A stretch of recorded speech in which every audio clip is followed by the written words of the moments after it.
declaro aberto os trabalhos da 43ª sessão, já vai na 43, do dia de hoje, 19 de novembro do ano de 2025, desta terceira Câmara de Direito Privado. Em todas as sessões, eu agradeço a Deus por estar vivo, por estar presente e por todos nós também que estamos aqui participando desta sessão. Que o Divino Espírito Santo nos ilumine hoje e sempre. Bom dia a meus colegas, desembargador Raimundo Nonato, Marcos William, Paulo de Tarso, a procuradora Liduína Maria Albuquerque Leite, ao defensor doutor Carlos George, aos advogados aqui presentes, ao representante da Polícia Militar. Bom dia, desembargadora presidente. Bom dia. Desembargador Paulo de Tarso, desembargador Raimundo Nonato, desembargador Marcos William, doutor defensor, doutora Lorena, excelentíssimos advogados, meus cumprimentos a todos. Também meu bom dia aos assistentes, colaboradores, a secretária aqui ao meu lado e a todos os outros que estão assistindo de forma virtual.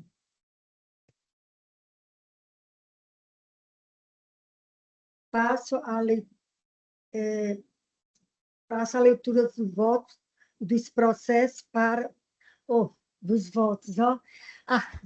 Passo para a secretária ler os processos adiados e retirados de pauta.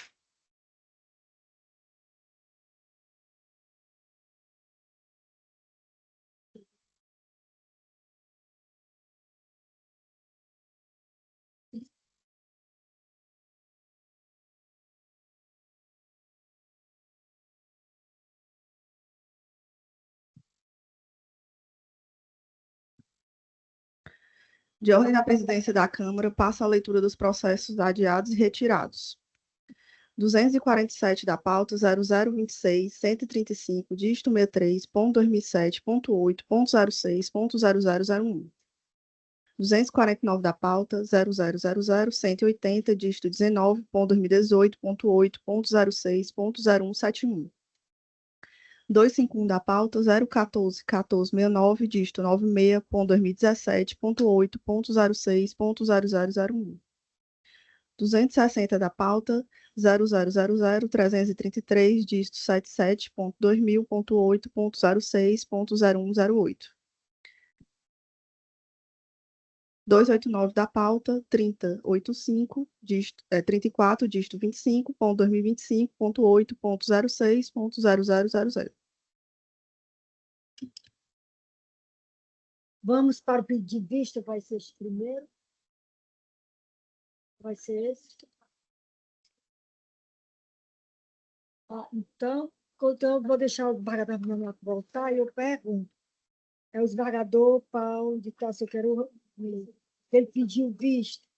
Aqui é o relatório do Nonato Paulo de Tarso. Cadê? O desembargador Marcos pediu visto.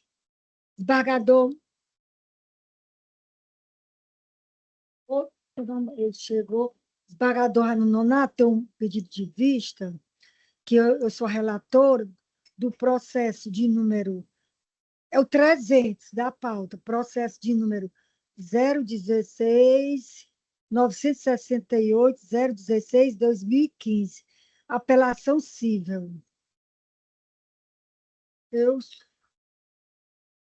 Não, aqui no caso aqui. Não, o relator aqui no caso é outro processo. É o relator Paulo de Tarso. E o desembargador Raimundo Nonato pediu vista desta apelação cível. Vossa Excelência trouxe ou vai deixar? Então, pronto, então vamos lá. Trouxe, presidente. Eu pulei, é porque o desembargador Nonato chegou, então vocês aprovam a ata anterior, meus colegas aprovam? Pela aprovação, unanimidade em ambos estes temas. O mandato estava aqui, por isso que eu não perguntei. Então, vamos lá. Desembargador 300, aqui é do PJE. Do PJE.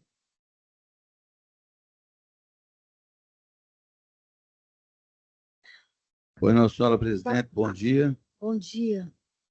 Ao desembargador Raimundo Nonato para o voto. Pois não, senhora presidente, bom dia mais uma vez, bom dia a todos, a todas. Bom dia a todo o pessoal, os advogados, advogadas, servidores.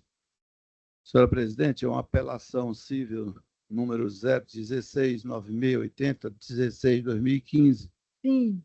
Apelante Marcos José Fernandes de Oliveira. O apelado Antônia Aparecida Marques de Araújo. Eu trouxe o voto vista. Trata-se de apelação cível contra a sentença proferida pelo juiz da 33ª Vara Cível da Comarca de Fortaleza, que nos autos de ação de denunciação de obra nova julgou procedente o pleito autoral nos seguintes termos. Aqui tem a decisão suposto nos termos do artigo, com amparo no artigo 487.1 do CPC, acumulado com o artigo 1301 do Código Civil, julgo procedentes pedidos da parte autora para fins de a. ratificar a tutela antecipada outrora concedida nestes autos, b. reconhecer violação aos direitos de vizinhança perpetradas pelo promovido em desfavor da autora, notadamente quanto aos limites do artigo 1301 do Código Civil. C. Determinar o promovido que providencie a vedação dos buracos de ventilação de seu imóvel, que dão acesso ao imóvel da autora e que superem as dimensões o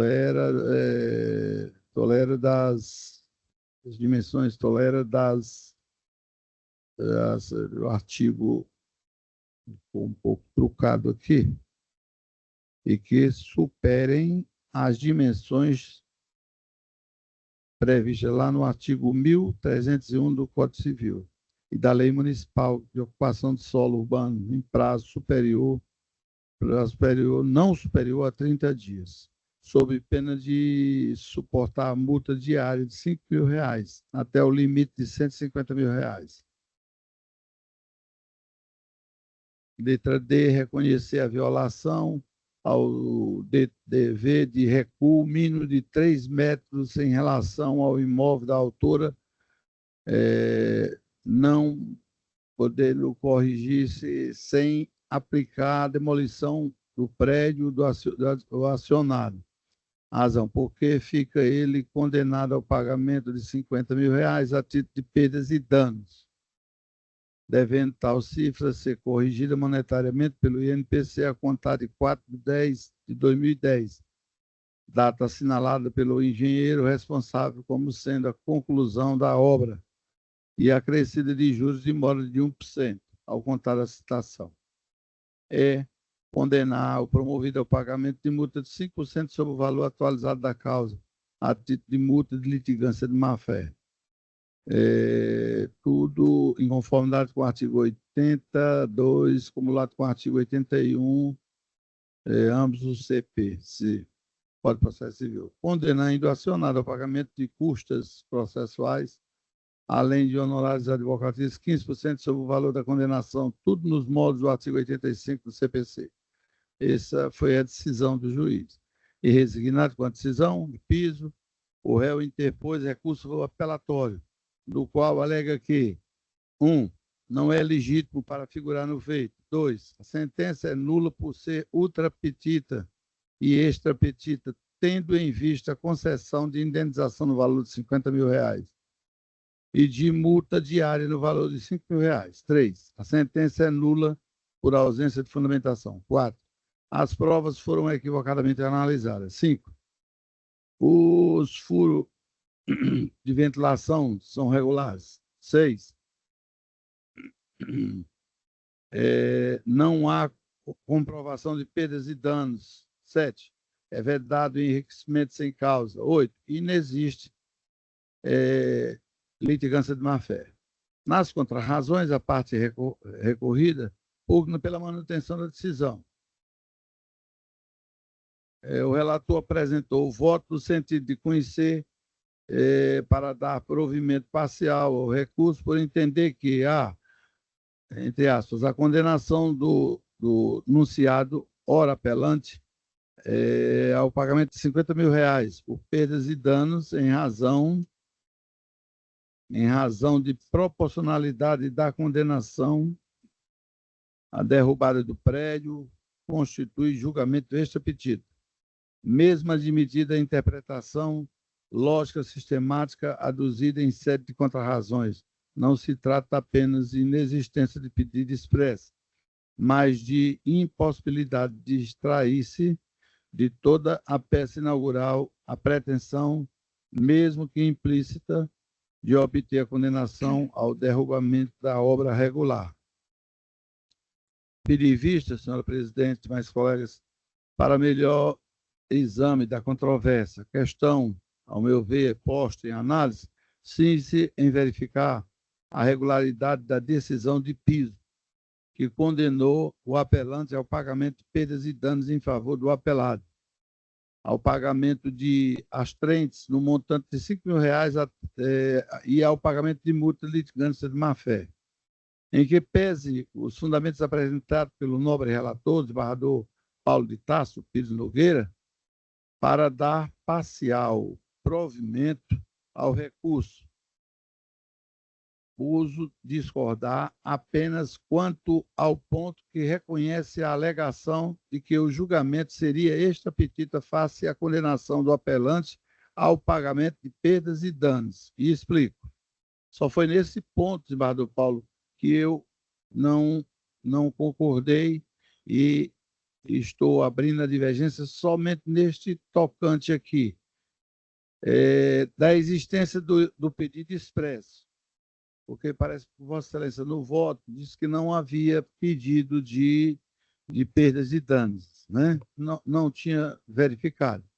Da existência do pedido expresso, cumpre destacar que, desde a petição inicial, o apelado formulou expressamente no sentido de que o imóvel fosse restituído ao status quo ante, uma vez que as estruturas edificadas estariam em desacordo com o recuo mínimo exigido pela legislação urbanística, conforme se verifica dos seguintes pontos da peça inaugural, na qual se solicita, entre aspas, o embargo da obra, bem como seu retorno ao status quo ante, e também o retorno do imóvel ao estado anterior.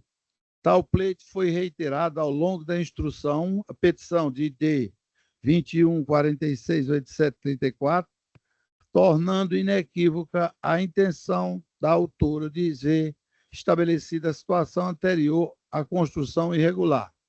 O pedido de retorno ao estado original do imóvel, ademais, é compatível e inerente à própria natureza da ação de enunciação de obra nova, a qual se destina justamente a pedir a continuação de construções que violam direitos de vizinhança, normas urbanísticas ou posturas municipais, podendo culminar, quando consumada a obra irregular, na determinação de sua demolição parcial ou total.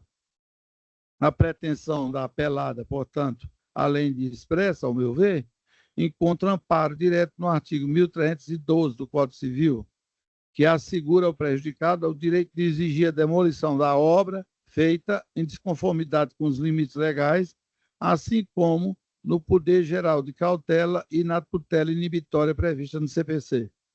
Constatado que nos autos que o apelante desrespeitou o recuo mínimo obrigatório, erigindo construção em afronta às normas edilícias, é que surge plenamente justificável o acolhimento do pedido de restauração do estado anterior, não apenas por força de requerimento expresso, mas também em razão do caráter cogente das normas urbanísticas violadas.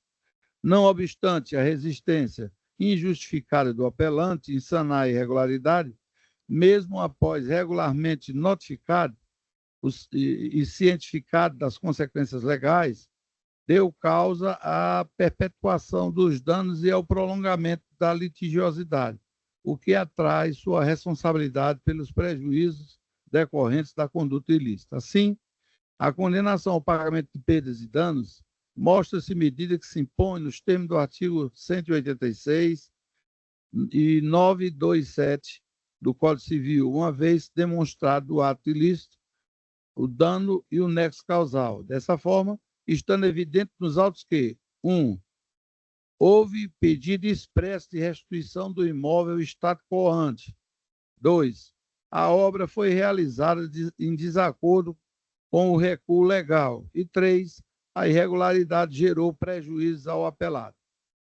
Resta plenamente legítima a condenação do apelante, tanto à demolição da obra irregular, quanto ao pagamento de indenização por danos e perdas e danos, como consequência lógica da resolução da lide e da efetividade da tutela jurisdicional buscada, do quanto a ser arbitrado a título de perdas e danos.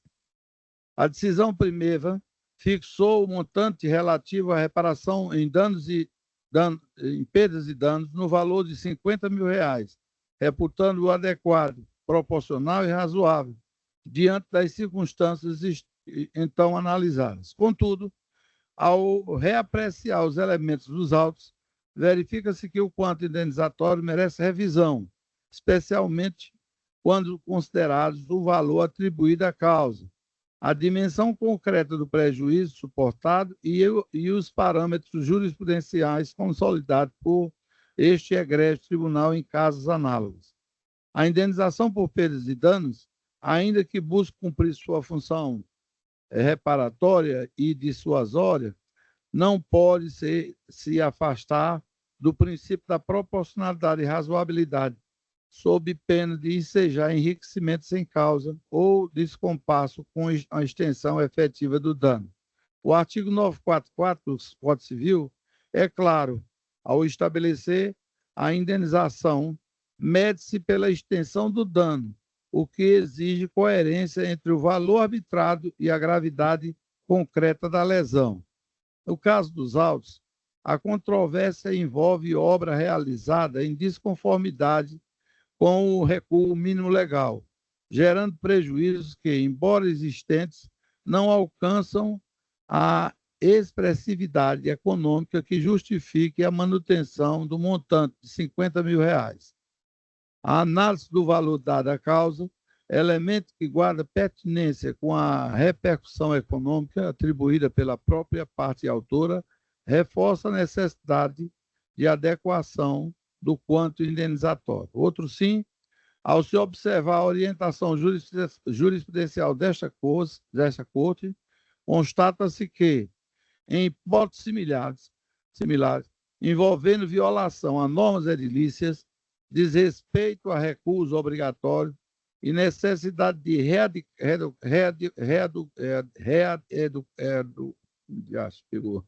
readequação construtiva, as indenizações fixadas usualmente arbitram e orbitam em patamares mais moderados, compatíveis com a dimensão material e jurídica da ofensa. Assim, ao meu ver, a quantia de R$10 mil revela-se mais alinhada aos precedentes, além de suficiente para cumprir a função reparatória, sem desbordar da proporcionalidade. Diante desse cenário, a revisão do valor fixado a título de perdas e danos não apenas se mostra possível, mas necessária, de modo a ajustar a condenação aos parâmetros legais, jurisprudenciais e principiológicos, razão pela qual entendo que a indenização deve ser fixada no montante de R$10 mil e não R$50 mil, como havia requestado em momento passado. Do julgamento extra petita, ressalta-se inicialmente que o valor atribuído à causa não possui natureza vinculativa quanto o quanto final da condenação. Trata-se de estimativa inicial realizada pela parte autora com base nos critérios do artigo 292 do CPC, que visa estabelecer parâmetros processuais e fiscais, não constituindo limite máximo para a fixação da indenização. O pedido de indenização, portanto, possui natureza ilíquida e a sua quantificação pode ser definida pelo juízo de acordo com a extensão do dano efetivamente demonstrado, conforme dispõe o artigo 944 do Código Civil. A condenação em valor superior ao indicado na exordial atende principalmente e precisamente ao comando legal de que, entre aspas, mede-se pela extensão do dano, fecha aspas, né, indenização, não podendo julgar-se limitar a estimativas prévias quanto os autos revelam prejuízo bem maior.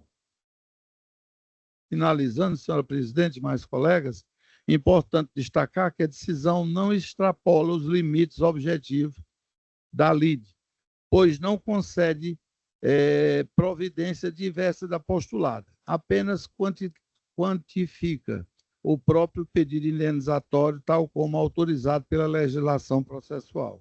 Ademais, impedir que a indenização supere o valor estimulado na causa implicaria indevida limitação ao direito de reparação integral, contrariando não só o artigo 944 do Código Civil, mas também o princípio da efetividade da tutela jurisdicional.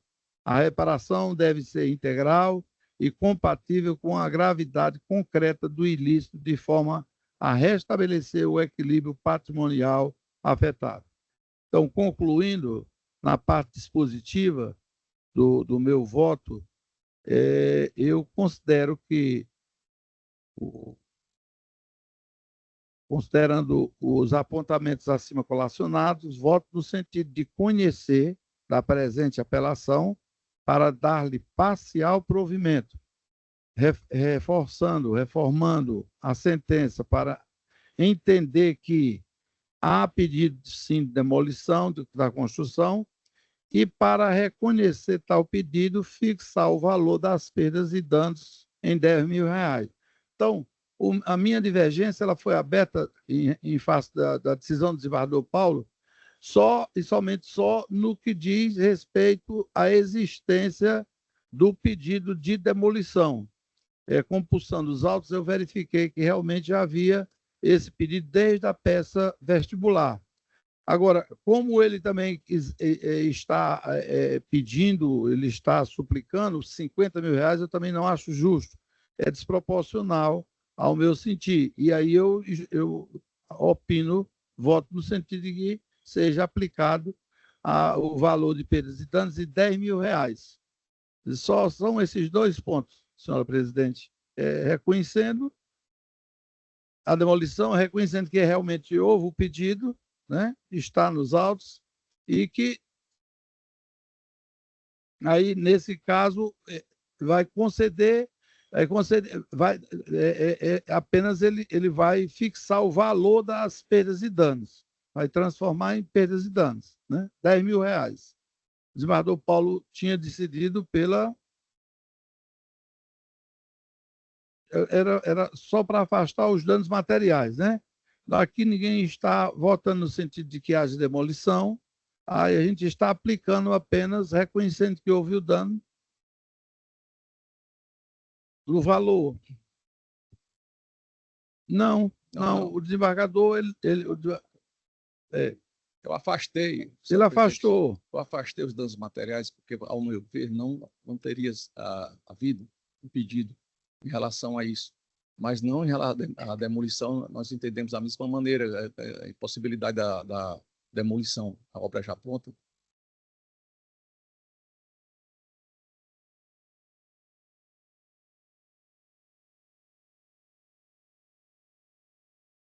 Pois não, senhora presidente. Eu, antes de tudo, agradeço o voto vista proferido pelo desembargador Nonato, muito bem estudado, muito bem elaborado. Mas eu cheguei a esse entendimento por conta do... Fui ver aqui os pedidos, né, na inicial, por conta do item 3, em que diz o seguinte, a solicitação da parte, procedência da ação com o retorno do imóvel ao estado anterior, né, ao estado corrente. E aí ele deixa bem claro, sem a referida abertura. Então, como o desembargador Nonato falou, não se trata de demolição, porque não tem como assim ocorrer.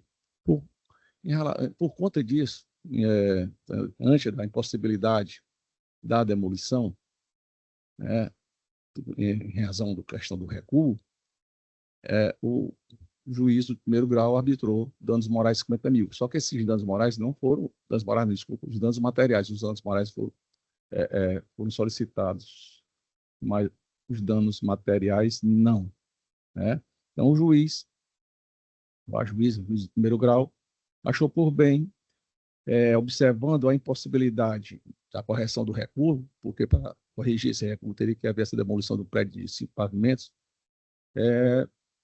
de ofício, assim, meu entendimento, arbitrou 50 mil reais de danos materiais. Então, eu entendi que seria um extra petita e mantenho o meu entendimento de afastar a aplicação dessa indenização dos danos materiais de 50 mil reais. É como eu voto. Eu vou acompanhar o voto do relator pelos motivos já dito por ele. Então, neste caso, como houve uma divergência em relação a que o juiz primeiro grau tinha dado 50 mil reais por danos materiais, e como eu acompanhei o voto do relator, como é uma apelação, vai o voto ser estendido para o 942 e vamos aguardar um novo julgamento para uma decisão sobre os danos materiais. A divergência... Se vai ter, se não vai ter, se vão concordar com a Nonato, com o Paulo de Tarso, ou se vão também entender de forma diferente. Nesse caso aqui, eu reduzi para 10 mil, não ficou em 50 mil, não. Reduzi para 10. E eu acompanhei. Ele mantém, o desembargador mantém a posição. O desembargador, dando-lhe parcial provimento, é excluído da condenação a obrigação de pagar 50 mil a título de perdas e danos. Pronto. Excluindo da condenação. Então, vamos aguardar o novo julgamento. Vamos, próximo. Tem desembargador Nonato, Vossa Excelência avistou do 302, processo 302, o item 054, 837, 513, 2012. É o embargo de declaração na apelação. Senhor presidente, eu não. Então, desembargador Nonato, como vota? Não vou apresentar hoje, porque eu estou ainda analisando. Mas eu garanto que na próxima sessão trarei. O próximo é o 303, processo número 010, 357, 756, 2017. Apelação cível. Eu sou a relatora, o desembargador Marcos William, como voto, desembargador, porque Vossa Excelência pediu vista do processo. Vai ser a apresentar hoje? Qual o processo, senhora presidente? 303. De 3, são Viação Princesa do Inhamus Limitada, Maria Inês Marreiro dos Santos. Vamos segundo. Aqui. Não, no caso aqui, desembargador Raimundo Nonato, eu que acompanhei o voto anteriormente. Do Nonato. O Raimundo Nonato, que é o relator, está aqui. Exato. Pronto. Não vou apresentar hoje, não. Eu pedi vista. O Nonato julgou a apelação conhecida e desprovida, Vossa Excelência acompanhou, eu pedi vista. Eu apresento na próxima sessão, senhor. Pronto, esse aqui é o relator, desembargador Max William. É uma apelação 304. 304, apelação cível de número 023, 880, 005, 2022. O desembargador Paulo Tarso pediu vista. Então, passa a palavra ao desembargador Paulo de Tarso para o voto. Pois não, senhora presidente, deixa eu aproveitar a oportunidade de renovar meu bom dia a Vossa Excelência, aos demais membros da terceira Câmara, Esbador Nonato, Esbador Marcos William, a minha querida amiga procuradora de Justiça, doutora Liduína. Bom dia, desembargador Paulo de Tarso. Bom dia, minha amiga. Doutor Carlos George, defensor público.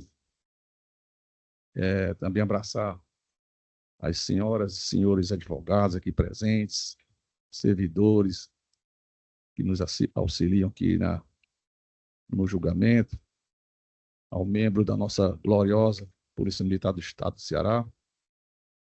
Bom, eu pedi vista, senhora presidente, para melhor análise e cheguei à seguinte conclusão.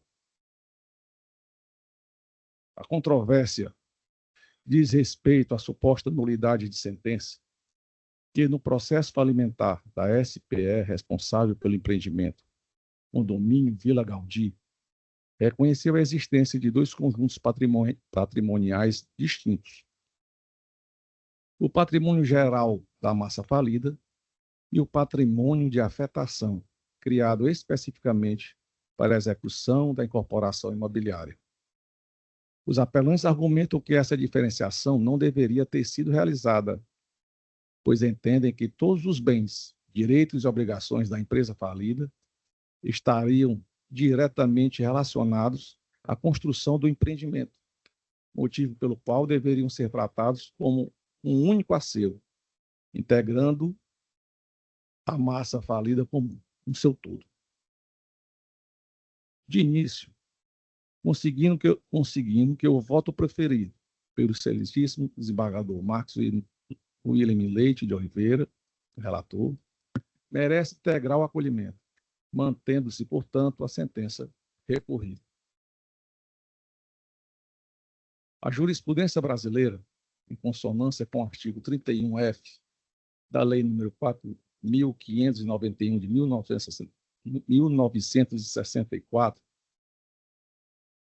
estabelece uma separação patrimonial rígida entre o patrimônio geral da incorporadora e o patrimônio de afetação de um empreendimento específico.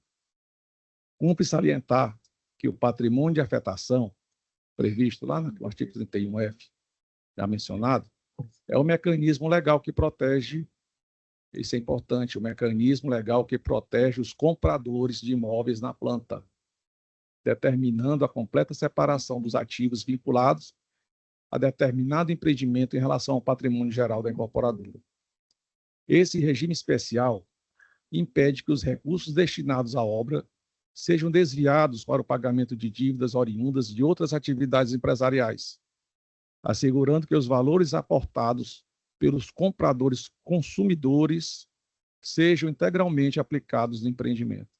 Ademais, mesmo em cenário de falência, o patrimônio de afetação viabiliza a continuidade da construção e preserva o direito dos adquirentes das unidades na planta. Eu não trago aqui o que diz o artigo 31F. Trata-se de instituto jurídico voltado primordialmente à proteção dos consumidores, não podendo ser flexibilizado em favor de fornecedores, investidores ou credores que buscam retorno financeiro com o empreendimento. Sua estrutura se assenta em 3 pontos essenciais. Segurança para o comprador, protege o investimento do comprador contra riscos financeiros da incorporadora, como falência ou má gestão. Continuidade da obra, garante que a construção continue mesmo que a incorporadora enfrente problemas, assegurando a entrega do imóvel. E o uso exclusivo do dinheiro, assegura que os recursos arrecadados sejam utilizados apenas para a execução da obra específica, evitando que sejam desviados para outras finalidades. O patrimônio de afetação, quando regularmente instituído e registrado na matrícula do empreendimento, no meu caso, constitui o mais relevante mecanismo de proteção jurídica conferido aos compradores de imóveis na planta, previsto na Lei de Incorporações Imobiliárias, que é a Lei 4.591/64, esse instituto estabelece uma verdadeira blindagem legal, assegurando a preservação dos direitos dos adquirentes e a segurança dos recursos destinados à construção, protegendo-os, os adquirentes, de qualquer desvio ou utilização para finalidades alheias ao empreendimento.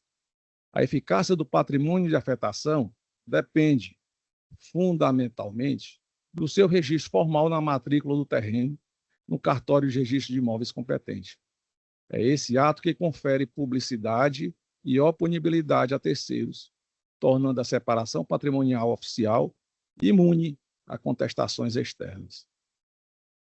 Então, eu venho dispondo, não queria cansá-los, a nossa pauta está bem extensa, eu venho, nesse sentido, trazendo, inclusive, aqui o entendimento da doutrina do professor Tiago Ferreira Cardoso Neves, falando sobre esse assunto, né? Então, diante desse contexto, evidencia-se que o recurso não reúne condições de provimento, sobretudo porque o juízo de origem aplicou de forma correta o regime jurídico pertinente, distinguindo adequadamente o patrimônio geral da massa falida do patrimônio de afetação vinculado ao empreendimento condomínio Vila Gaudí.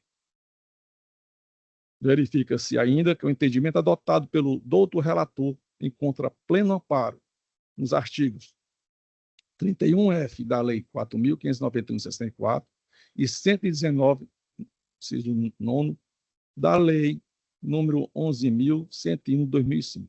Assim, filio-me ao voto do eminente desembargador Marcos William Leite de Oliveira para negar provimento ao recurso apelatório, mantendo a sentença em todos os seus termos, por não merecer reproche algum. É com meu voto, senhora presidente, acompanhando o relator. Desembargador Marcos William para o voto.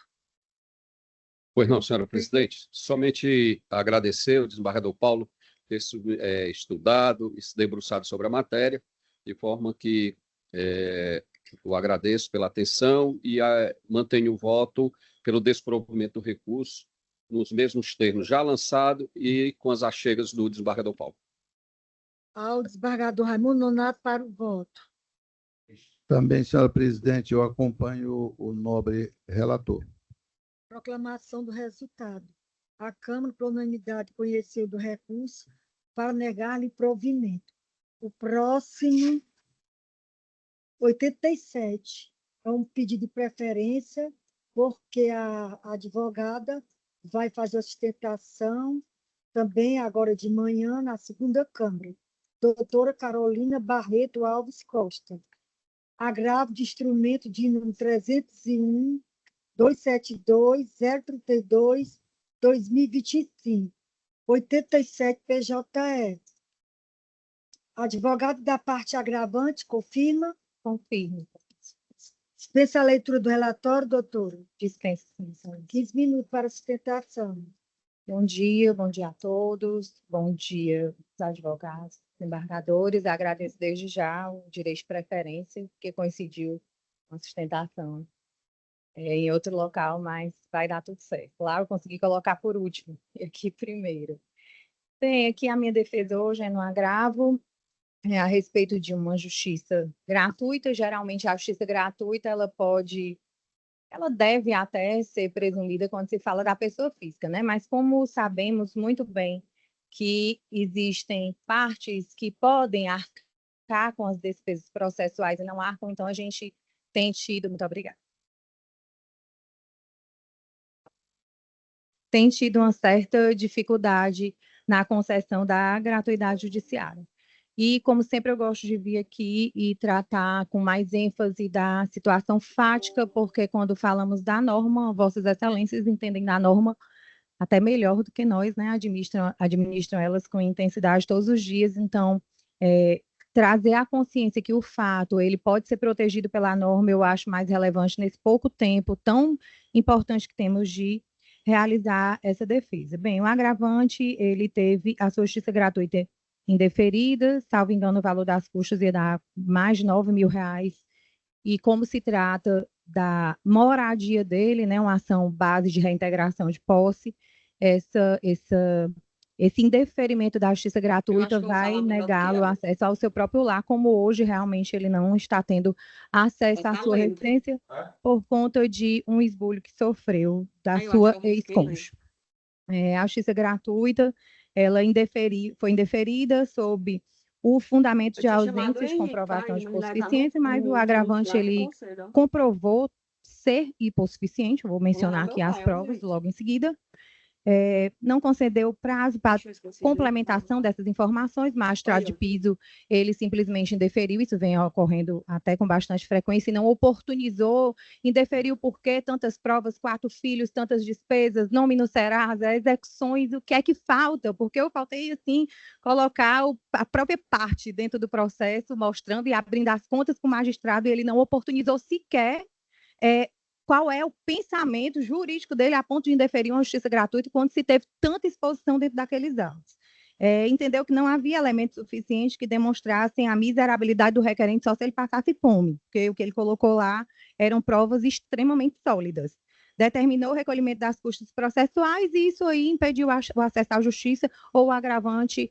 Felizmente ou infelizmente, tem que procurar a Defensoria Pública com todo respeito, mas a Defensoria Pública tem uma demanda muito elevada. Se o agravante tem a oportunidade de estar ali com um advogado particular e isso não reflete sobre o resultado da gratuidade judiciária, por que não utilizá-lo? Mas, infelizmente, as custas ele não tem, então vamos aqui às provas, excelências.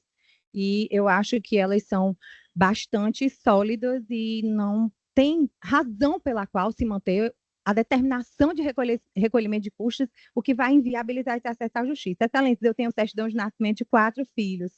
O agravante tem 4 filhos, né? Então, hoje, uma pessoa com bastante recursos, quando você já impõe dentro de um processo judicial que ela tem 4 filhos, já mostra uma despesa bem exacerbada, porque ele não é um multimilionário, esse agravante é um contador.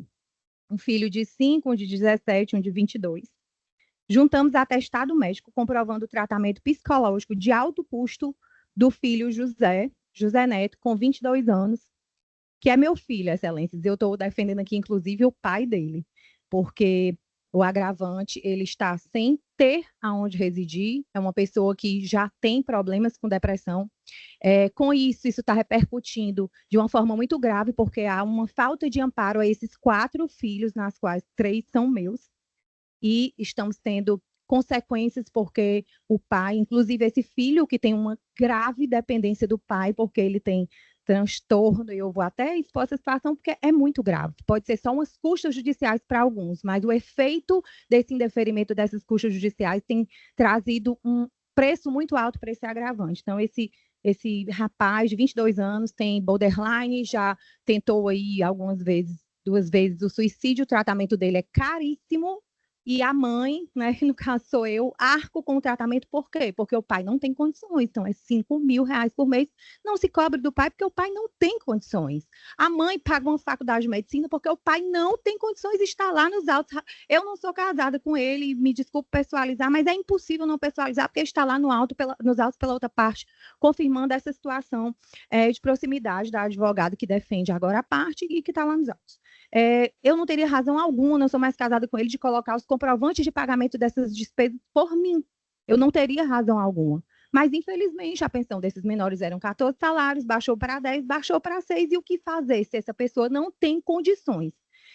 Se não tem condições de pagar um tratamento de um filho, um tratamento tão grave, como teria condições, excelências, de pagar custos judiciais numa situação dessa? Não estamos falando de um agravante que não colocou claramente nos autos a sua dificuldade financeira. Eu pedi para ele colocar e ele me deu sem problema algum extratos bancários com uma extrema dificuldade financeira. Coloquei SPC, Serasa, busca e apreensão. Será que uma pessoa dessa não está apta a uma gratuidade judiciária? Qual é a medida da prova que eu tenho que colocar nos autos para conseguir uma gratuidade judiciária que foi indeferida e que hoje o processo de reintegração de posse da casa que ele mora e que ele não pode habitar porque ele não tem nem onde receber os filhos, porque não tem a casa, está lá parado porque ele não tem R$9.000 para pagar custas judiciais. Juntei, como dito, excelências, extratos bancários, declaração de imposto de rendas dos 2 últimos anos, SPC, Serasa com registros de inadimplência, coloquei comprovante de pagamento da pensão, coloquei mensagens de áudio de cobrança no celular desse agravante, coloquei aditivo da empresa de contabilidade, coloquei número do CRC, se eu não me engano dele, ele é contador. Então, aqui hoje é um pleito menos legalista e mais fático. Eu não consigo compreender mais hoje o que é que eu preciso colocar dentro de determinados autos para poder conseguir uma gratuidade judiciária. E eu estou aqui hoje diante dos senhores e diante de tantos advogados que eu acredito que vêm sustentar coisas extremamente importantes, porque ninguém vem ficar aqui em pé sustentando algo que não precise realmente ser aprofundado para poder requerer, pedir, suplicar diante de toda a exposição, todas as provas que estão nos autos, que seja, caso o meu pedido seja indeferido, excelências, que repensem, que retirem de pauta, porque quando a gente vem sustentar, que diz, pode sustentar, porque, ai meu Deus, acho que eu já perdi. Porque realmente ele não tem condições de pagar esses custos. E uma simples custas judiciais tem trazido um reflexo enorme dentro de uma relação familiar, porque quando se observa um pleito de custas, a gente não pode só observar como julgador, como o próprio advogado, que aquilo cabe na lei. A gente tem que analisar e se aprofundar nas consequências jurídicas de um indeferimento de uma justiça gratuita, porque ela parte de um pedido principal que não é a gratuidade. Eu não estou entrando na justiça, ação de pedido de justiça gratuita, não é. Eu estou entrando com uma ação que provavelmente tem uma repercussão muito maior e que, para ter acesso à real justiça, eu preciso da gratuidade judiciária. Então, eu, quando entro com uma ação e que envolve pedido de justiça gratuita, e eu gosto de ser muito honesta lá no escritório, quando o cliente tem condições de pagar, eu digo, homem, pelo amor de Deus, pague, não vá discutir, porque fica feio para você. Mas, quando não tem, eu não fico me valendo de uma declaração de hipossuficiência. Quem me conhece sabe que eu coloco todas as provas e sou bem clara, porque hipossuficiência é coisa séria. Justiça gratuita é coisa séria, não é brincadeira. E hoje, sinceramente, excelências, eu não sei o que eu precisaria colocar mais nos autos, só se eu trouxesse ele para uma perícia, para poder periciarem as contas dele, para poder periciar se o imposto de renda dele é verdadeiro ou não, mas vossas excelências conseguem confirmar isso, têm acesso aos mais modernos sistemas de pesquisas e consultas. Então, de fato, excelências, eu venho aqui suplicar diante de tudo e diante de todos os efeitos que está por trás de uma simples gratuidade judiciária, que essas provas sejam analisadas e consideradas para que esse agravante possa continuar no processo de reintegração de posse do seu próprio lar, sem poder pagar a gratuidade judiciária, porque ele não vai suportar. Ele não vai suportar porque a gratuidade judiciária é menos importante do que o sustento dos filhos, e ele não está conseguindo suportar com o sustento dos próprios filhos, 4 filhos, um de 5 anos, um de 10, de 17 e um de 22, os 3 mais velhos são os meus. E já está bem difícil suportar isso. Ninguém fica com o nome no SPC e no Serasa porque quer, ninguém fica no cheque especial porque quer, ninguém pede justiça gratuita, alguns sim, né? Porque quer, mas nesse caso estou tratando com provas e com áudios e, como eu disse, eu não sei mais o que fazer para conseguir a justiça gratuita, só se eu solicitar uma perícia, para poder periciar a gratuidade judiciária. Ó, vamos aqui fazer uma perícia, excelência, para ver se o extrato bancário é verdadeiro, passe uma semana aqui com ele, para ver a situação. Não existe. Chegou a uma complexidade tão grande, eu sei que isso é consequência também das gratuidades que são requeridas de forma falsa, ilegítimas, mas nós não podemos ampliar essa penalidade para uma pessoa que não pode pagar. Então, assim, eu não, como eu repito, reitero, eu não sei o peso de uma prova que eu tenho que colocar para conseguir uma justiça gratuita. Mas eu só sei que aqui eu tenho a plena consciência que tudo que foi possível fazer foi feito e que as provas são claras e evidentes. Esse agravante não tem condições de pagar a gratuidade judiciária para recuperar o seu próprio lar e voltar a residir na sua casa. Uma casa que é fruto já de um casamento anterior, que não se comunicou com o atual cônjuge e ex-atual cônjuge, né? Isso não entra nem no mérito. Eu estou falando só para existir uma compreensão sobre a relevância de uma simples gratuidade judiciária. Ela não reflete só no que ele vai pagar, ela reflete só no que ele vai obter com aquilo ali, que é a verdadeira justiça. Então, eu venho aqui reiterar, excelência, o pedido de provimento do meu agravo. Peço aos senhores que na mínima dúvida possível, reavaliem, porque foi muita prova colocada, não tem razão pela qual essa justiça gratuita ser indeferida. Eu agradeço aos senhores por me ouvir, peço até perdão pela exposição, mas é impossível não falar, porque está nos autos, né? A parte contrária, que é até relevante não falar, relevante falar, ela não impugnou. A única coisa que foi colocada nos autos para contestar é que ele possui um veículo de alto padrão, um veículo 2015 de alto padrão, e que não é de alto padrão e ainda está financiado. E está lá aprovado. Eu peço aos senhores o provimento do meu agravo e agradeço desde já que o direito de preferência foi muito importante para mim, muito obrigada, e agradeço a atenção dos senhores, desejo um excelente resto de dia. Muito obrigada. Parabéns, doutor, pela sustentação. Obrigada, excelência. No caso aí do recurso, verifica os documentos apresentados não evidenciam situação de vulnerabilidade financeira suficiente para justificar a concessão do benefício da justiça gratuita. Muito embora a nobre advogada tenha dito aí na sustentação que juntou vários documentos que comprovam a hipossuficiência financeira, mas não, realmente, neste caso, não foram suficientes.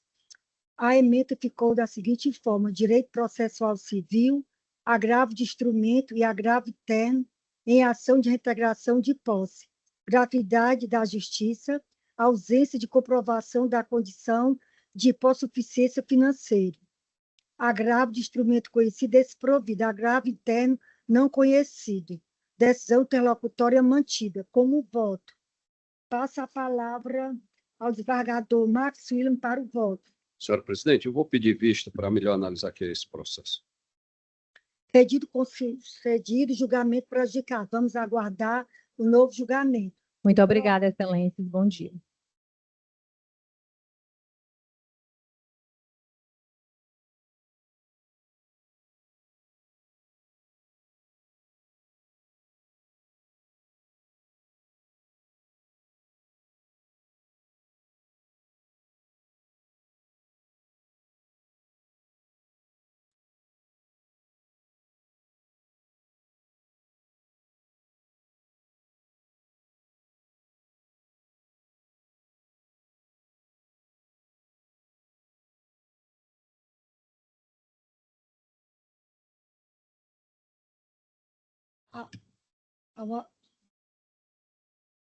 Uma advogada pediu preferência por motivos de doença, alguma coisa ligada a isso, e a doutora Fabiana Fará, advogada do apelado Milton, é o 296, do PJE, item 296, da pauta.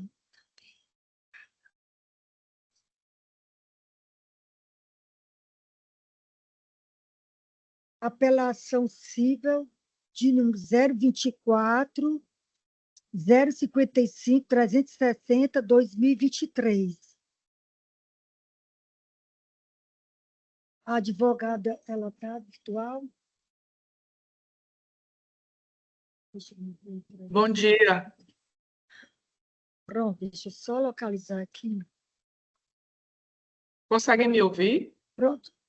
Ela está me ouvindo, ou Lorena? Fabiana Fará.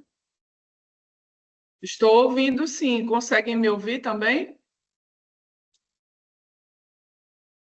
Conseguimos, doutora Fabiana. Alto e claro. Tudo bem. Doutor, bom dia a todos, excelentíssima. Tem o advogado da parte apelante, eu sou da parte apelante. Posso começar? Então, pronto. Pensa a leitura do relatório, doutora.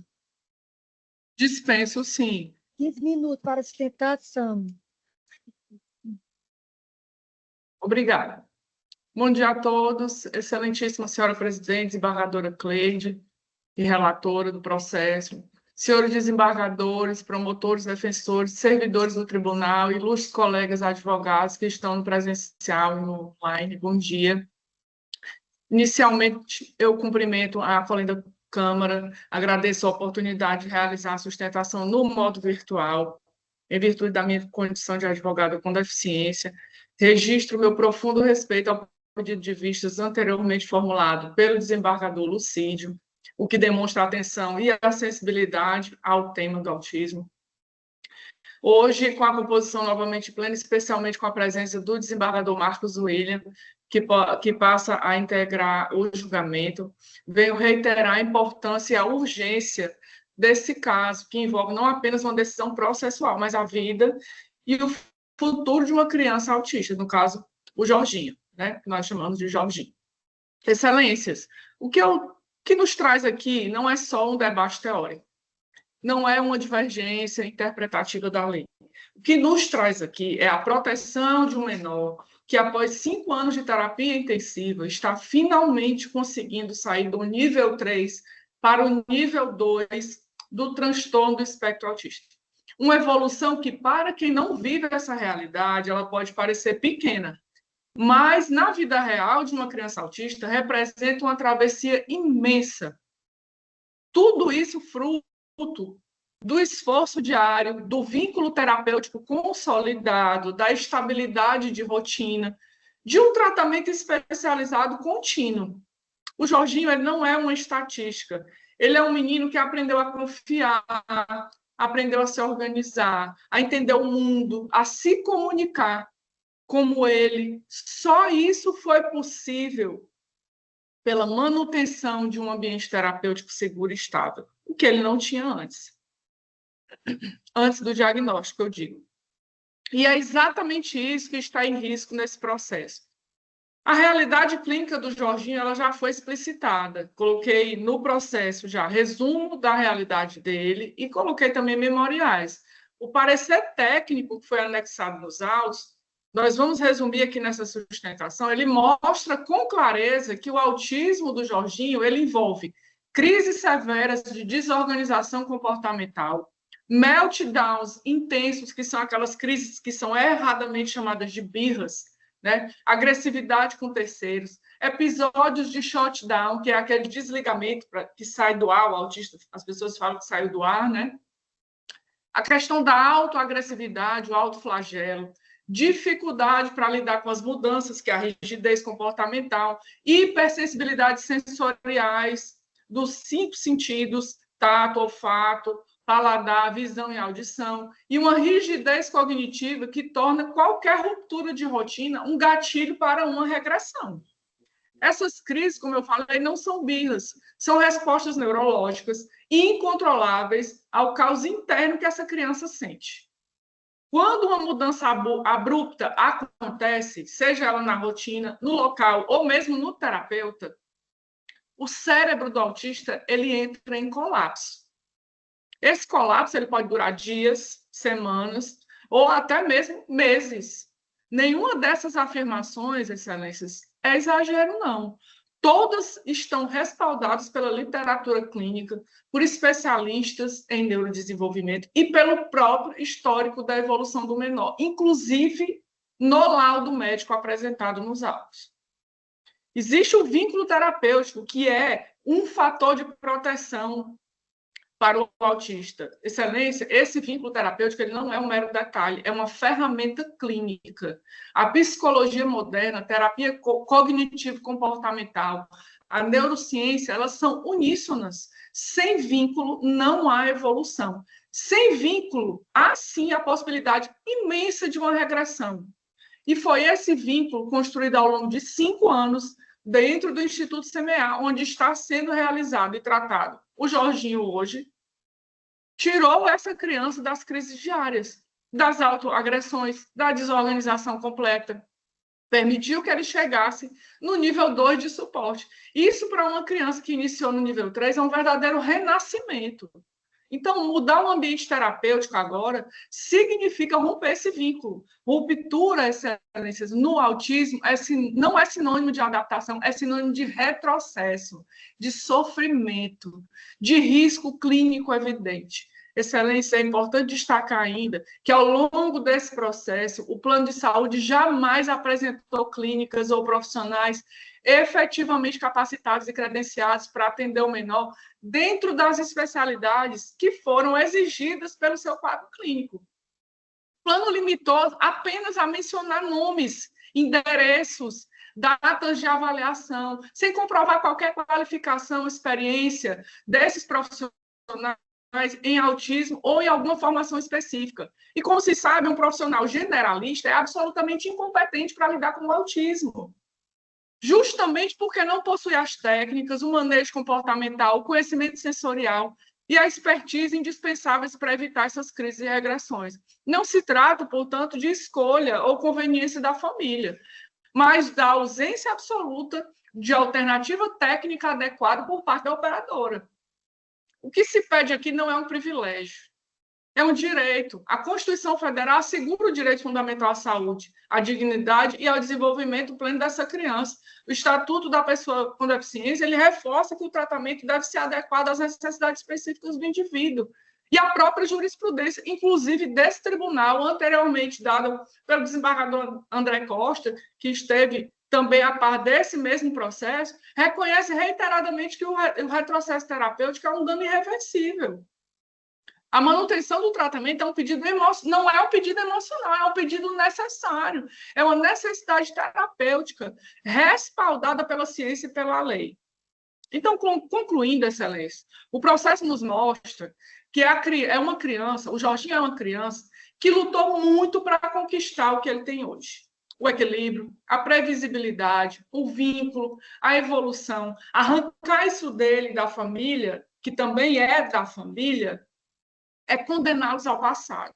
Um passado de dor, de insegurança, de desorganização. O que se pede aqui é simples, justo e humano. Que o Jorginho permaneça no ambiente terapêutico em que ele está, com os profissionais que são devidamente capacitados, que compreendem as suas crises, as suas fragilidades e as suas necessidades individuais. É isso que garante a sua saúde psíquica, emocional e funcional. E é isso que preserva a sua dignidade. É isso que mantém o seu desenvolvimento, que foi arduamente conquistado ao longo desses 5 anos.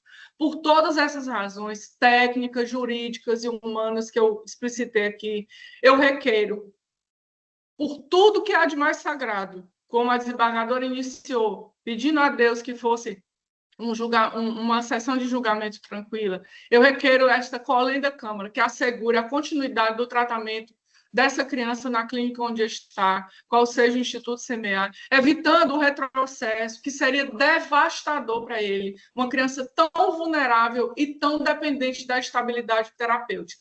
A justiça, Excelência, tem o poder de proteger quem não consegue falar por si. Hoje, quem fala pelo Jorginho são os senhores. Muito obrigada. Parabéns, doutora, pela sustentação. Doutora, eu já fiz votos, analisei vários pedidos iguais a este, mas se constatou que na rede de plano de saúde tem a existência de profissionais credenciados, aptos à realização do tratamento requisitado, não se configurando indisponibilidade ou negativa indevida de cobertura. Então, de acordo com o artigo 12, inciso 6 da Lei 9.656, 1998, somente é admitido o custeio de procedimentos fora da rede credenciada em casos excepcionais, como urgência ou inexistência de alternativa na rede própria, circunstâncias não demonstradas no caso concreto. A negativa da operadora por se restringir ao cumprimento dos limites contratuais e das normas da ANS não caracteriza ofensa à dignidade do consumidor, sendo descabida a indenização por danos morais, porque também foi solicitado. E entendo que, neste caso, não tem como acolher o seu pedido, justamente por ter na rede credenciados médicos habilitados a fazer o procedimento. A ementa ficou da seguinte forma: direito civil, direito do consumidor, recurso de apelação e recurso adesivo, plano de saúde, paciente portador de transtorno de espectro autista, pedido de tratamento fora da rede credenciada, falta de evidência de indisponibilidade, ausência de urgência sem reembolso devido, danos morais não configurados, recurso do promovente conhecido e desprovido, recurso da promovida conhecido e provido, sentença reformada. Doutora, tá vendo? Deixa eu ver aqui. Como voto? Doutora, está me ouvindo? Doutora, por que foi pedido Sim, senhora. a preferência na sustentação? A secretária me avisou de doença da advogada, mas foi Sim, esse eu sou motivo? pessoa com autismo, Certo, eu então sou pronto, pessoa eu com... confirmo. É só para confirmar. Porque foi tão bem feita foi a sustentação, parabéns mais uma vez. E vou passar agora a palavra ao desembargador Marcos Willi para o voto. Acompanho o voto, Vossa Excelência, senhora presidente. Passa a palavra ao desembargador Paulo de Tarso para o voto. Pois não, senhora presidente, eu só queria tirar uma dúvida, doutora Fabiana Pará, saber há quanto tempo o Jorginho ele se encontra fazendo tratamento nessa clínica CMA. Excelência, tem 5 anos que o Jorginho está nessa clínica. 5 anos. E todas as outras que foram ofertadas à mãe da criança, nenhuma delas tinha profissional especializado como nessa clínica. Pois não, doutora, muito obrigado. E nós sabemos que a criança autista ela tem que ter um tratamento realmente bem diferenciado, porque essa criança tem as dificuldades dela. Se ela sair daquele prumo, sair daquela rotina, depois de 5 anos de tratamento, pode tudo ser perdido, né? Levar tudo perder todo esse tempo, todo esse progresso, como foi dito aqui na sustentação, um verdadeiro retrocesso terapêutico. Senhora presidente, senhora relatora, eu tive aqui pouco tempo de analisar, mas eu não vou nem precisar pedir vista, não, porque eu já tenho um entendimento formado sobre isso, especialmente quando se trata de criança com autismo. E tem essas particularidades. Né? Nós sabemos que a legislação tem uma legislação específica só para tratar deste assunto. Né? Tem um interesse especial do povo brasileiro nos cuidados com essas crianças. E eu também, no caso, eu concordo com Vossa Excelência em relação de afastar os danos morais. Eu entendo que o plano de saúde está defendendo sem abusividade, está defendendo a sua desobrigação de prestar essa cobertura, trazendo o fato no caso, o Instituto CMA está fora da rede credenciada, então eu afasto a aplicação dos danos morais, mas por conta que essa criança já está há 5 anos nesse tratamento, com aqueles profissionais, com aquele local específico, e para evitar esse retrocesso terapêutico, eu vou ousar divergir de Vossa Excelência para que esse tratamento continue sendo efetuado, né, no Instituto CMA. Com um detalhe, senhora presidente, que o pagamento que o plano de saúde que realiza a clínica CMA seja de acordo com a tabela que ela paga aquelas clínicas da rede credenciada. Né? Então, se o tratamento superar isso, o valor passar lá da tabela que a plano de saúde paga a quem é credenciado, né? Fica a cargo, infelizmente, aí dos pais, né? Infelizmente. Mas eu ouso discordar de Vossa Excelência só nesse ponto, né? Que por conta que ela já está lá há 5 anos e por conta da sensibilidade desse assunto, da situação que vive o Jorginho, né? Que o nome foi citado, por conta disso, para não perder 5 anos de tratamento, né? Isso aí é um absurdo. Eu voto nesse sentido, que ele continue sendo tratado, né, prestado os serviços lá junto a essa Instituto CMA, com essa observação, que o custeio pelo plano de saúde seja de acordo com a tabela, o valor que ele pagaria a uma rede credenciada. É como eu voto, senhora presidente. Muito obrigado. É o seguinte, esse voto foi divergente e nos danos morais foi afastado. Mesmo assim, vai para o 942 e vai ser também revisto sobre esses... no 942 são 5 desembargadores, vai ser estendido. Se no 942, afastando esses danos morais, já que já tem 3, se a gente confirmar, por maior, se 2 vão concordar ou não, independente de concordar ou não concordar, em relação aos danos morais, vai ser por maioria, mas em relação ao tratamento, vamos aguardar o novo julgamento. Senhora presidente, se a senhora me permite... Vai ter um novo julgamento por causa da divergência. Eu acho que em relação aos danos morais, a situação está definida. Acho que foi por unanimidade já. Então, nós vamos discutir só a questão realmente, é isso, em relação aos danos morais. Quer dizer que os dois... Porque eu entendo que vai ser um novo julgamento. Se é um novo julgamento, é um outro julgamento. Um novo julgamento sobre a questão do plano de saúde, das morais. Quando vai para 2 desembargadores eu acredito e vão que votar, danos morais está julgado, né? Eles não vão mais falar sobre os danos morais. E se tanto faz, eles falaram como não, de qualquer forma também, e pode acontecer também no novo julgamento, vamos supor, o desembargador Marcinho mudar o pensamento dele, dizer que tem danos morais, ou ele dizer que já vai mudar o voto dele, porque pode haver mudança também ou não. Por favor, 942 é quando a decisão não é unânime. Não é unânime. E danos morais, a adesão foi unânime. Então, não pode devolver essa matéria para 942.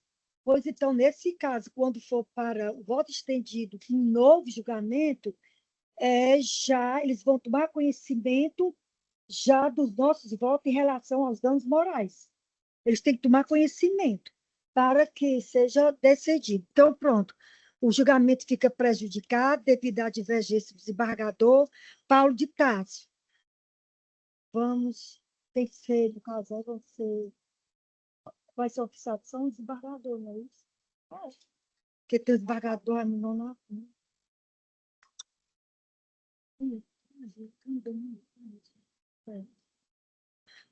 Vamos para o próximo.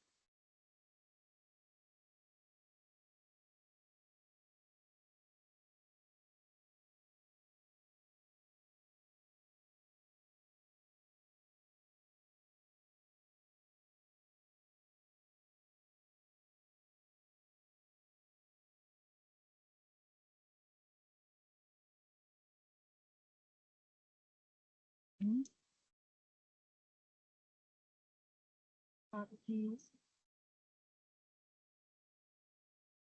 144 PJE, o item 144 da pauta. Apelação civil de número 028, 024, 044, 2023. O relator desembargador Marcos Willam. A doutora Márcia Sampaio está substituindo Sucupira aqui. Certo. Vossa Excelência representa a parte apelada, é? Certo. Então, está substituindo o doutor Clailson Cardoso Ribeiro. Dispensa a leitura do relatório, doutora. 15 minutos para sustentação. Pode ficar à vontade aí na vestimenta. Senhora presidente, doutora, fala em nome do apelado. Doutora, certo, só um segundo. Doutora, nós estamos desprovendo recurso. Vossa Excelência tem interesse na sustentação?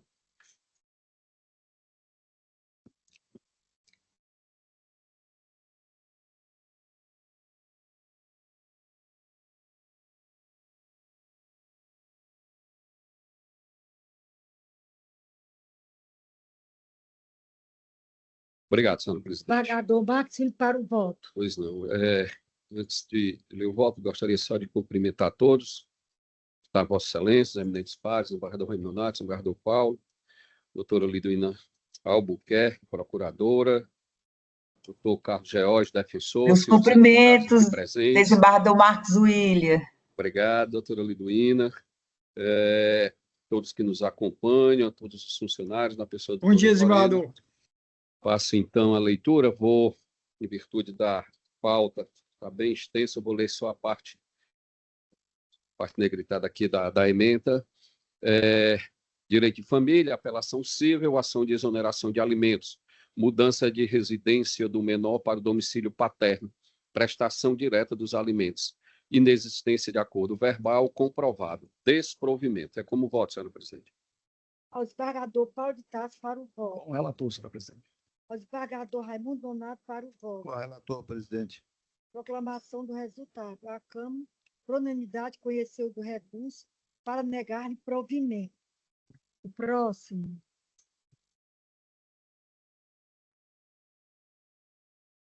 A advogada doutora Renata Emanuele, o item 186 e 86.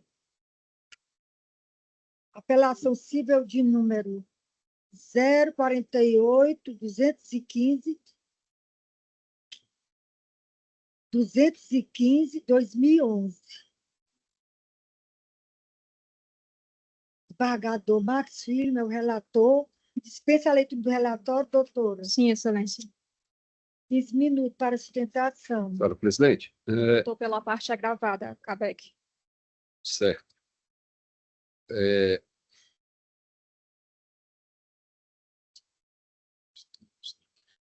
Nós estamos desprovendo aqui o agravo. Vossa Excelência não tem interesse na sustentação? Não, excelência. Ao relator, desembargador Marcos Filho, para o voto. Obrigado, senhora presidente. Direito civil e previdenciário, agravo interno em apelação civil, ação ordinária de cobrança de auxílio sexta alimentação, aposentado, impossibilidade de extensão da verba natureza indenizatória reconhecida pelo tema 540 do STJ. Desprovimento. Como voto, senhora presidente. Desembargador Paulo de Tarso, como vota? Com o relator, senhora presidente. Desembargador Raimundo Nonato, como vota? Com o relator. Proclamação do resultado. A Câmara, por unanimidade, conheceu do recurso para negar-lhe provimento. Próximo.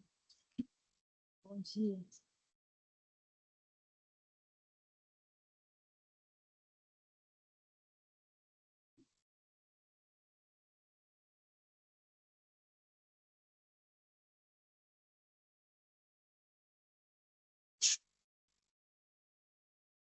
O próximo, 271. O advogado da parte apelante, Felipe Davi Marquesan Berlese Lorenzini. Ele se encontra, Felipe.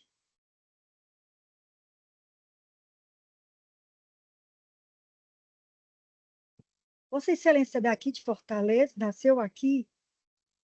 Porque aqui só tem...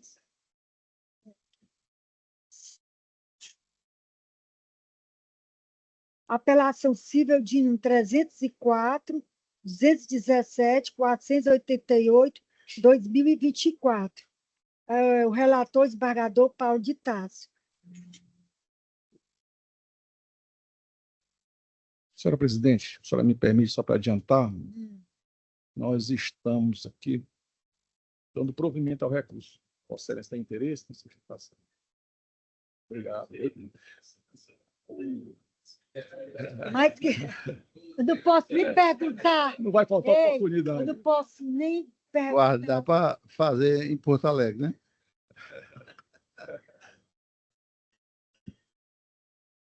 Mas só pela coragem de chegar até a tribuna, ao desembargador relator Paulo de Tarso para o voto.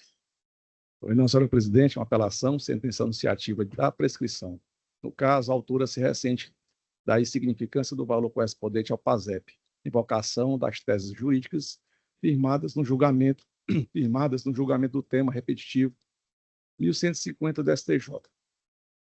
Efetiva ciência do consumidor acerca do eventual desfalque na conta do PASEP, implicação na contagem do prazo prescricional, mudança de diretiva, assunção de postura mais existencial e, sobremaneira, mais submissa aos fins sociais a que a lei se destina, e ainda incrementada pelas máximas noções consumeristas voltadas ao foco da vulnerabilidade, imperioso afastamento da prescrição, precedente do Tribunal de Justiça do Ceará, votando pelo provimento do recurso, senhora presidente.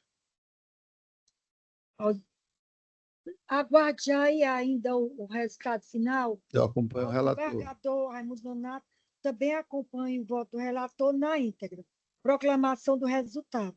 A Câmara, por unanimidade, conheceu do recurso para dar-lhe provimento. Próximo.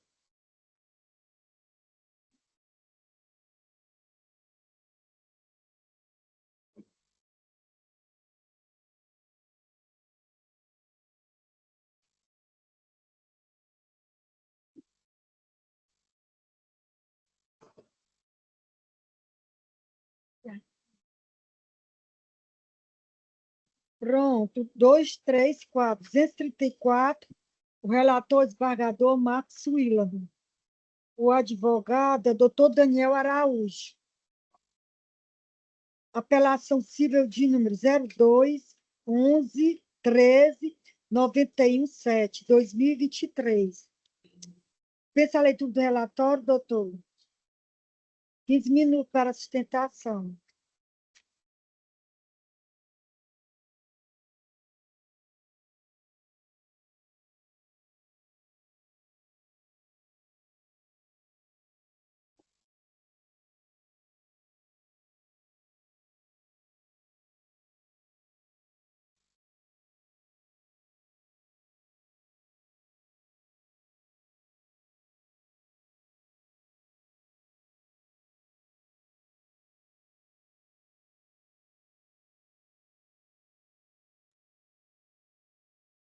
Bom dia.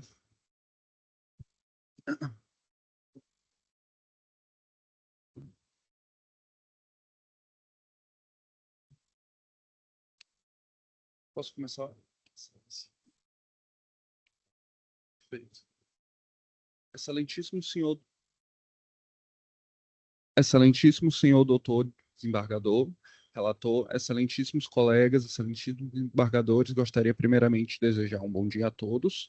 O caso em questão trata-se de um recurso de apelação ajuizado pela empresa Prévia ADM, que tem como objeto uma ação de embargo de execução, cujo título executivo acreditamos não ter a eficácia necessária.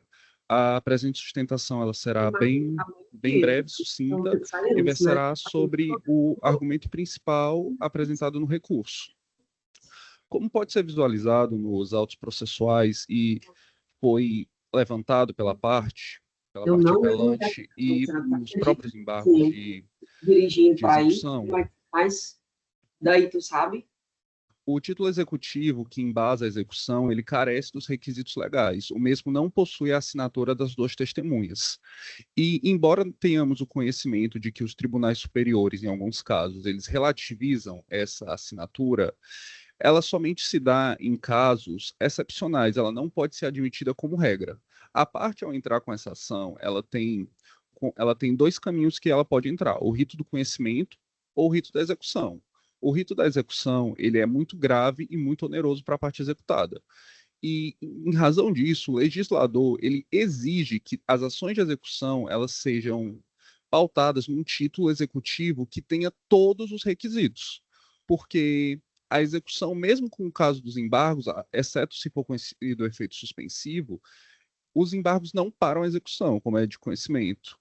As medidas constritivas continuam, a empresa, muitas vezes, ela pode sofrer uma sanção absolutamente ilegal ou que prejudique muito o seu funcionamento, o pagamento dos funcionários, e, como eu disse uma vez, é por conta disso que o legislador ele colocou vários requisitos que devem ser observados para as ações de execução.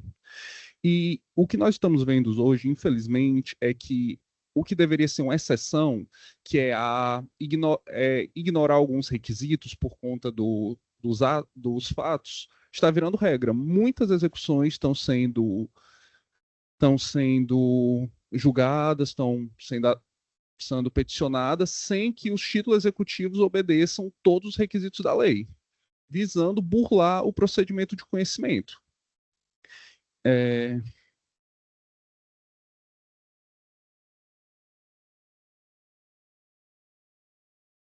E, como dito, o princípio da apelação é que seja anulada a sentença, reformada a sentença, no caso, em razão dessa inexistência de título. Outro tópico que foi abordado também no recurso de apelação é a questão de que algumas dessas verbas que estão sendo executadas, elas passaram o prazo de prescrição quinquenal. A execução é de 2012 e dentro dela versas débitos que são colocados pela empresa exequente como 2005.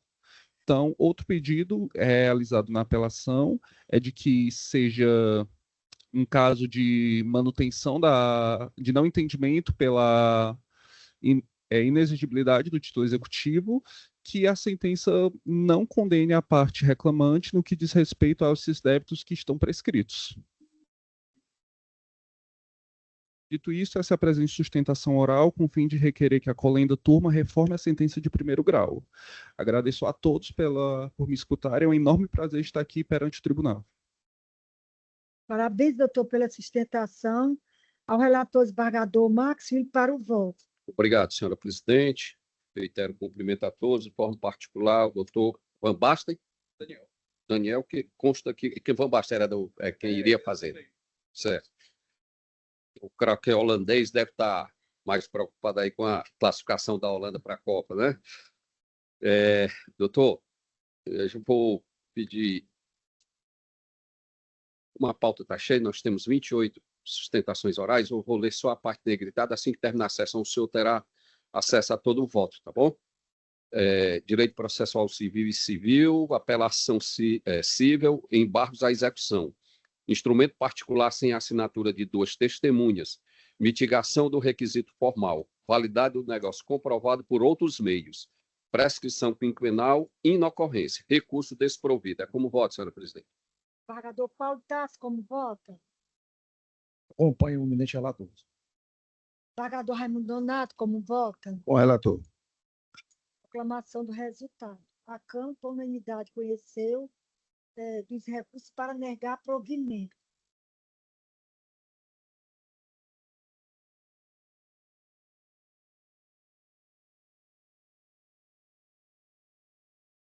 Isso.